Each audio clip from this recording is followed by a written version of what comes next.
આજે આપણે જાણશું આવડ માતાજીનો ઇતિહાસ. રાજસ્થાનમાં કુળદેવીઓ અને માતાઓનું સ્થાનક અને શિલ્પ સ્થાપતું રાજ્ય છે. દરેક માતાઓને તેનો આગવો ઇતિહાસ અને અમુક વિશિષ્ટ લાક્ષણિકતાઓ હોય છે. એમની કહાની પણ બહુ જ દિલચસ્પ હોય છે. લોકકથાઓમાં માના ભરપેટ વખાણ થયા છે અને કેટલાક તો લોકજીભે લોકગીતો દ્વારા સામાન્ય સુધી પહોંચ્યા છે. જે કામમાં આપણે શૂરવીર રાજપૂતો અમુક જગ્યાએ જ્યાં પાછા પડ્યા હતા ત્યાં માતાએ એમને એટલે કે આક્રાંતાઓને એમનો પરચો બતાવી પાછા કાઢ્યા છે. એમ પણ ઉદાહરણો મળે છે. એટલું જ નહીં, અત્યારના યુગમાં આપણું જૂનું અને જાણીતું દુશ્મન પાકિસ્તાન પણ એક માતાએ પોતાનો પરચો બતાવ્યો હતો. આ કિંવદંતી નથી પણ હકીકત છે. આવું એક અદ્ભુત શક્તિ ધરાવતી માતાનું મંદિર રાજસ્થાનના જેસલમેર જિલ્લામાં પાકિસ્તાન બોર્ડર પાસે તનોટ માતાનું છે, જે આવડ માતાના મંદિર તરીકે ઓળખાય છે. જેસલમેરને લગભગ 130 કિલોમીટર દૂર સ્થિત માતા તનોટ રાય આવડ માતાનું મંદિર છે. તનોટ માતાને દેવી હિંગળાજ માતાનું એક રૂપ માનવામાં આવે છે. હિંગળાજ માતા શક્તિપીઠ વર્તમાનમાં પાકિસ્તાન બલુચિસ્તાનમાં પ્રાંત લાંસવેલ જિલ્લાનું સ્થિત છે. ભાટી રાજપૂત નરેશ તરુણાએ તનોટને પોતાની રાજધાની બનાવી હતી. એમણે વિક્રમ સંવત 828માં માતા તનોટ રાયનું મંદિર બનાવીને મૂર્તિને સ્થાપિત કરી હતી. ભાટી રાજવંશી અને જેસલમેરની આસપાસ ઇલાકાના લોકે પેઢી દર પેઢી તનોટ માતાની અગાધ શ્રદ્ધા સાથે ઉપાસના કરતા રહ્યા. કાલાંતરમાં ભાટી રાજપૂતે પોતાની રાજધાની તનોટથી ખસેડીને જેસલમેર ગયા, પરંતુ મંદિર તો તનોટમાં જ રહ્યું. તનોટ માતાનું આ મંદિર અહીંના સ્થાનિક નિવાસીઓ એક પૂજનીય સ્થાન હંમેશાથી રહ્યું છે. પરંતુ 1965માં ભારત પાકિસ્તાનના યુદ્ધ દરમિયાન જે ચમત્કાર દેવીએ બતાવ્યો એના પછી તો ભારતીય સૈનિકોએ સીમા સુરક્ષા બળના જવાનોએ શ્રદ્ધાનું વિશેષ કેન્દ્ર બની ગયો. સપ્ટેમ્બર 1965માં ભારત પાકિસ્તાન યુદ્ધ શરૂ થયું હતું. તનોટ પર આક્રમણથી પહેલા શત્રુ પાકિસ્તાનના પૂર્વમાં કિશનગઢથી 74 કિલોમીટર દૂર બુયલી સુધી, પશ્ચિમમાં સાધેવાલા શાહનગઢ અને ઉત્તરમાં અછરી ટીબાથી 6 કિલોમીટર દૂર સુધી કબજા કરી ચૂક્યા હતા. તનોટ 3 દિશાઓમાંથી ઘેરાયેલું હતું.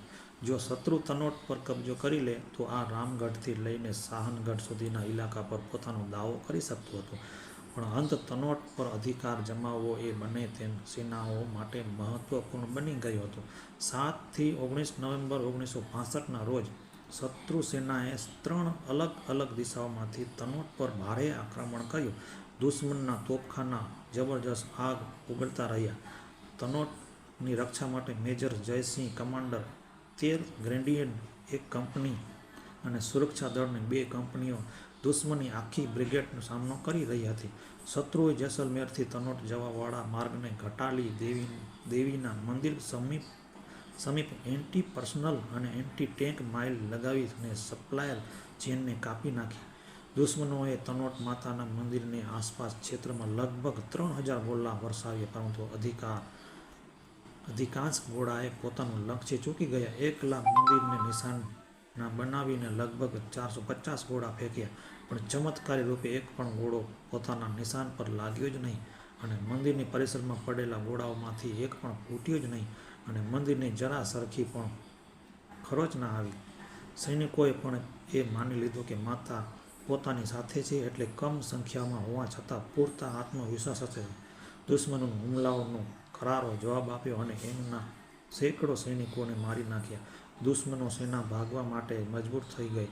એમ કહેવાય છે કે માતા સૈનિકોના સ્વપ્નમાં આવીને કહ્યું હતું કે જ્યાં સુધી તમે મારા મંદિર પરિસરમાં છો ત્યાં સુધી હું તમારી રક્ષા કરીશ. સૈનિકોની તનોટની આ શાનદાર વિજયને દેશના તમામ અખબારોએ પોતાની હેડલાઇન બનાવી. એકવાર ફરીથી 4 ડિસેમ્બર 1971ની રાતમાં પંજાબ રેજિમેન્ટની એક કંપની અને સિસુબની એક કંપનીમાં માના આશીર્વાદથી લોંગેવાલામાં વિશ્વની મહાનતમ લડાઈઓમાં એકમાં પાકિસ્તાનની પૂરી ટેન્ક રેજિમેન્ટને ધૂળ ચટાવી દીધી. લોંગેવાલા પાકિસ્તાન ટેન્કનું કબ્રસ્તાન બનાવી દીધું. 1965માં યુદ્ધ પછી સીમા સુરક્ષા બળે અહીં પોતાની ચોકી સ્થાપિત કરી અને આ મંદિરની પૂજા અર્ચના અને વ્યવસ્થાનો કાર્યભાર સંભાળ્યો તથા વર્તમાનમાં મંદિરનું પ્રબંધ અને સંચાલન સીમા સુરક્ષા બળના એક ટ્રસ્ટ દ્વારા કરવામાં આવે છે.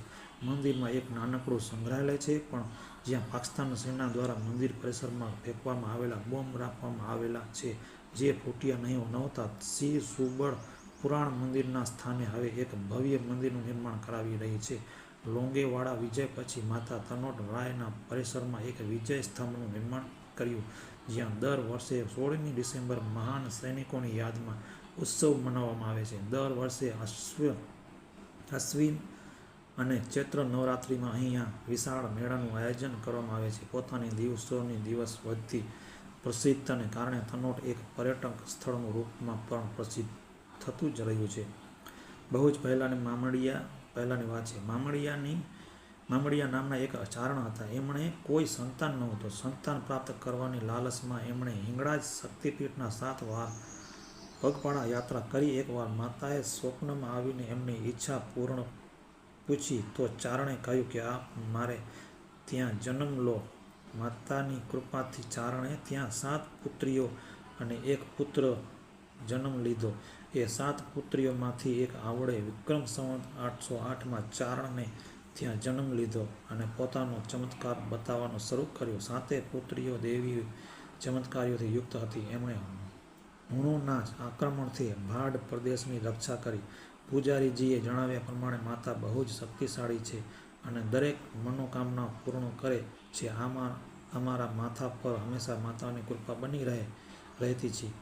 દુશ્મનનો આમરો વાળ પણ વાંકો કરી શકતો નથી. માંડ પ્રદેશમાં આવડ માતાની કૃપાથી ભાટી રાજપૂતનું એક સુદ્રશ્ય રાજ્ય સ્થાપિત થઈ ગયું. રાજા તરુણરાવ ભાટીએ આ સ્થાનને પોતાની રાજધાની બનાવી અને આવડ માતાને સ્વર્ણ સિંહાસન ભેટ કર્યો. વિક્રમ સંવત 828માં ઈસવીસનમાં આવડ માતાએ પોતાના ભૌતિક શરીરના રહેતા અહીં પોતાના સ્થાન કરી. વિક્રમ સંવત 999માં 7 બહેનોએ તરુણરાવને પૌત્ર સિદ્ધ દેવરાજ ભક્તો બ્રાહ્મણો, ચારણો, રાજપૂતો અને માંડ પ્રદેશ અન્ય લોકો બોલાવી કહ્યું કે આપ બધા લોકો ખુશ શાંતિથી આનંદપૂર્વક પોતાનું જીવન વિતાવી રહ્યા છો અને અમારો અવતાર લેવાનો ઉદ્દેશ્ય પૂર્ણ થયો. આટલું કહી બધી બહેનોએ પશ્ચિમ હિંગળાજ માતા તરફ જોઈ અદૃશ્ય થઈ ગઈ.